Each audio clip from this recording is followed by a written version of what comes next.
இருங்கள், ஆயத்தமாக இருங்கள் என்ற செய்தியின் வழியாக கடவுள் நமக்கு என்ன உணர்த்துகிறார் என்றால், 2 செய்தியை நாம் பார்க்கின்றோம். ஒன்று, நம்முடைய கடமையை நாம் செய்து கொண்டிருக்க வேண்டும். எப்பொழுதுமே நம்முடைய கடமையை நாம் செய்து கொண்டிருக்க வேண்டும்.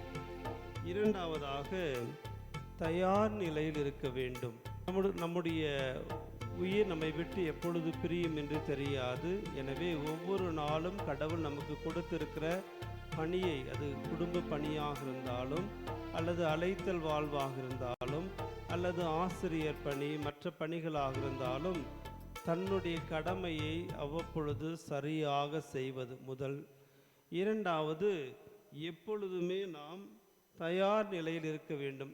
விழிப்பாக, கடமை உணர்வோடு, நமக்கு குறிக்கப்பட்டிருக்கிற பணியை கடமை உணர்வோடு செய்து எப்பொழுதுமே தயார் நிலையில், மெத்தன போக்கு இல்லாமல் தயார் நிலையில் வாழ கடவுள் நம்மை இன்றைய இறை வார்த்தையின் வழியாக அழைக்கின்றார். அந்தோனியார் அன்றும் இன்றும் புதுமை செய்து கொண்டிருக்கிறார். கோடி அற்புதர் நம்முடைய விண்ணப்பத்திற்கு எப்பொழுதுமே செவி கொடுத்து பரிந்து பேசி விண்ணப்பத்தை நிறைவேற்றி கொண்டிருக்கிறார். எனவே அவர்களுக்கும் கடவுளுக்கும் அதன் வழியாக நாம் பெற்றிருக்கிற எல்லா நன்மைகளுக்கும் அந்தோனியாருக்கு இன்று நாம் சிறப்பாக நன்றி சொல்வோம்.